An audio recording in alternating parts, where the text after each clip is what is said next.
Hello, welcome back to the Chats and Chapters YouTube channel, where everything we do is for the stories. And today we are going over 8 questions so that you are able to create an entire story idea in less than 1 hour. If you are wanting to write, but you don't have a complete idea, if you have only one scene in your head that just will not leave, or if you are like me and you just have a title of a book and nothing else, this is a simple process to come up with your dream book so that you can write it instead of just dream about it. To set the scene before we get into the questions, I think it's very important to understand the nuance and the different ways our brain processes information, comes up with information, uses its creativity side. I suggest creating empty space where your brain can actually open up to possibilities,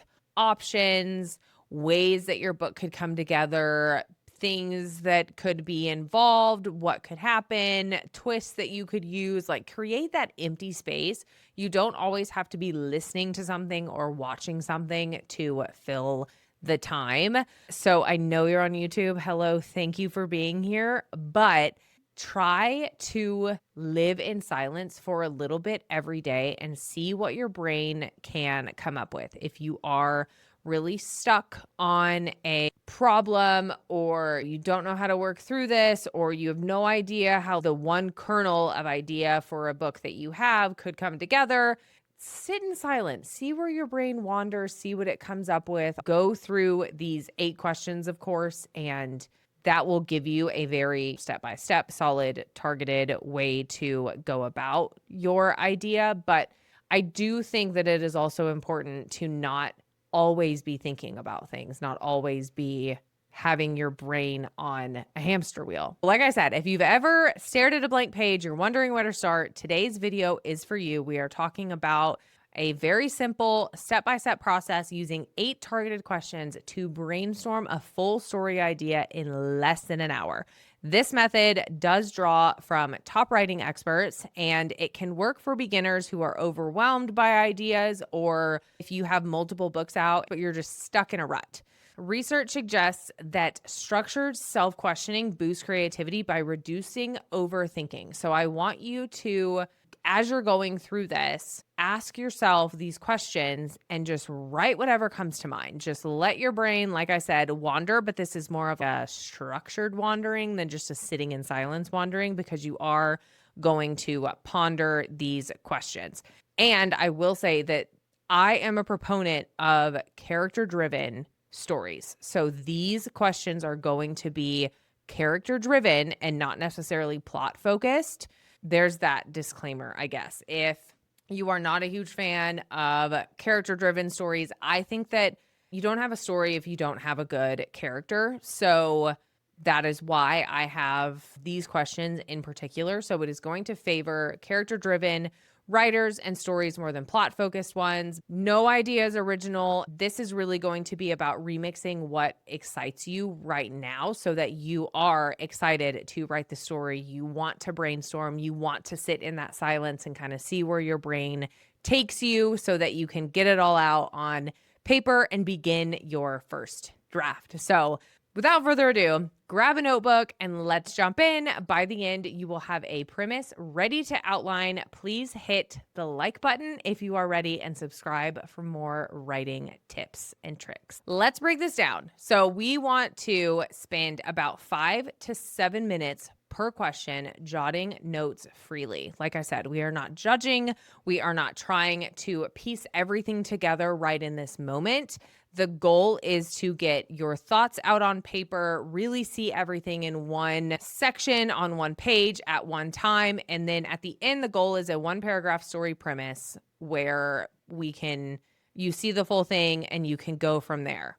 This is going to lean on your personal reflection. I have learned within editing and working with clients is that a lot of the stories that I edit are from something personal within the author's life. So this leans on that personal reflection. This leans on using your experiences to have that kernel and put that kernel into your book, but also, of course, adding other things to it, making it a robust, full story. So, question number 1 is going to be, what genre, vibe, or setting excites me most right now? This is where we are going to begin to build the momentum. What are you obsessed with? Do you love huge fantasy books that have really intense world building, crazy magic systems, stuff's going on all the time?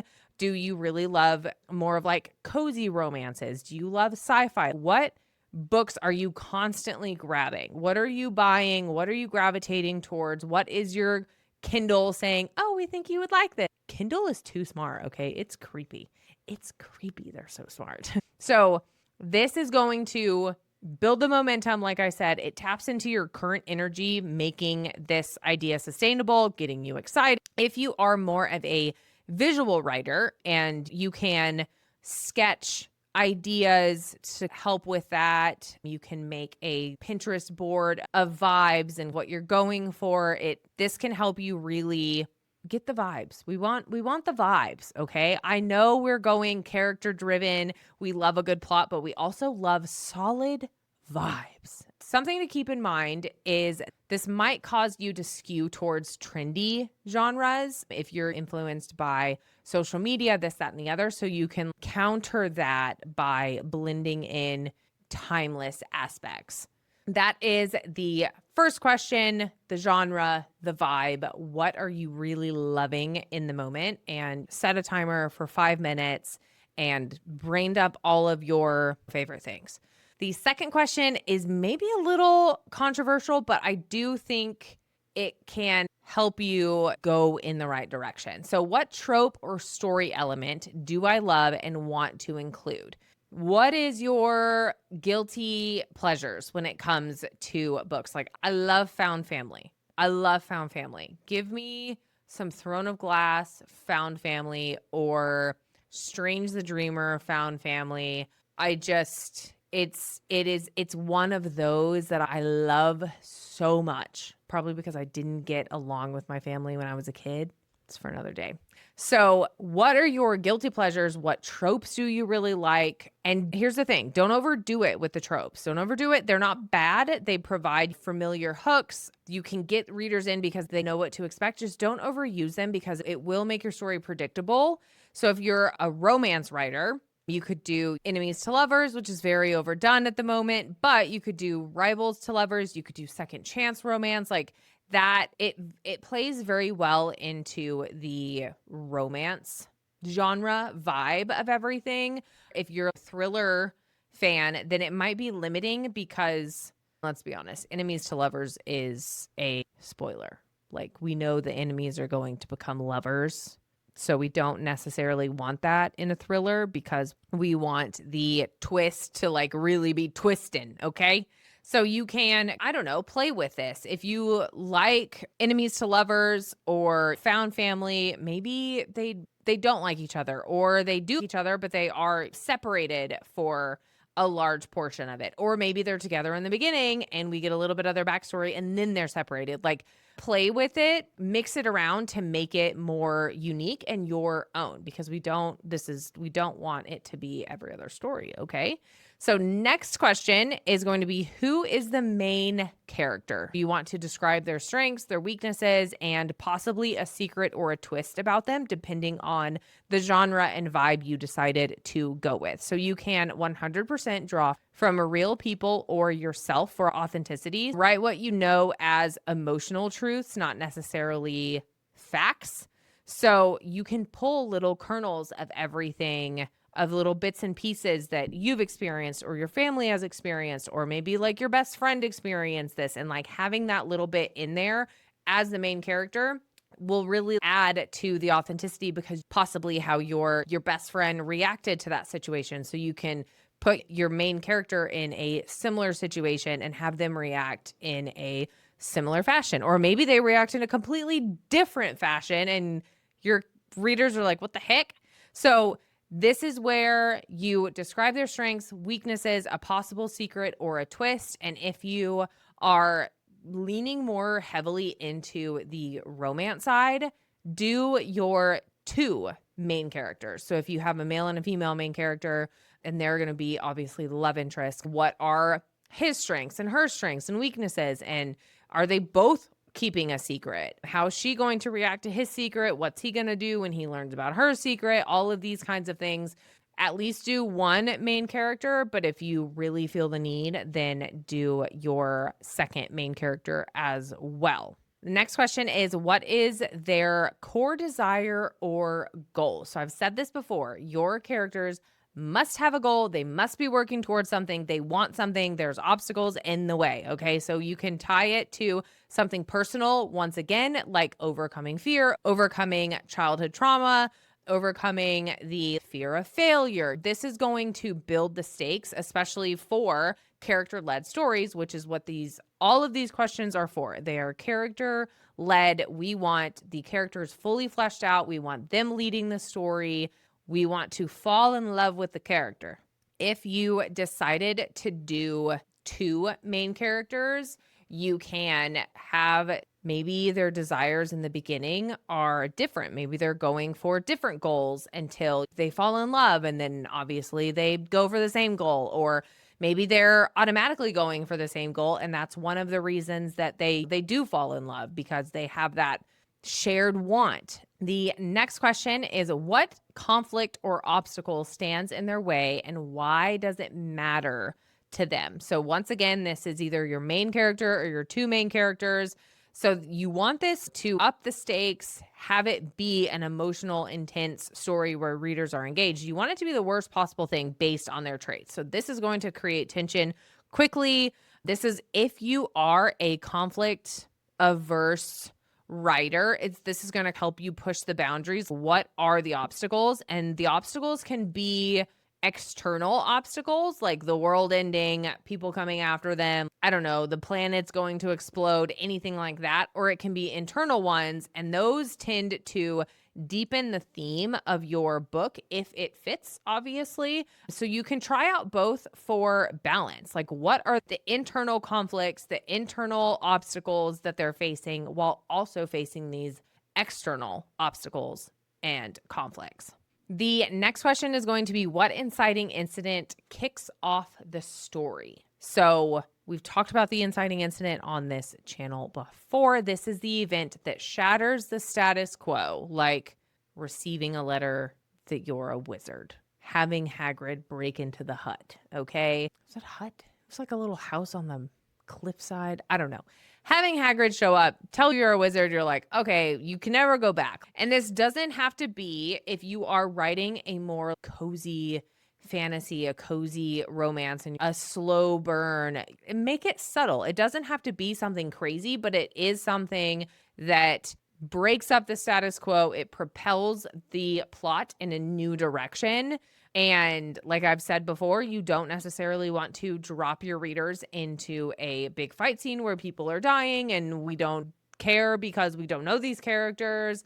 So play with it how it fits. Whatever inciting incident that you go with, this is going to propel the story forward. It's the very beginning of the new journey for your main character or your 2 main characters. The next question is, how can I make this unique? So you can make it unique by changing POVs, combining genres, adding in a second theme or a third theme. This can be something as simple as having the hero really be the villain in the very beginning. We truly believe that he is the bad guy. Yes, this has been done before, but there are ways to make it your own, put your own flavor on it, all of that kind of stuff. Add something new, all of those good things.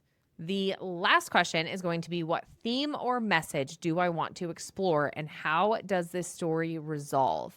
So for this one, we've talked about themes a bit and your message that you want to explore within, and also how does this story resolve, gives you a solid place to work towards.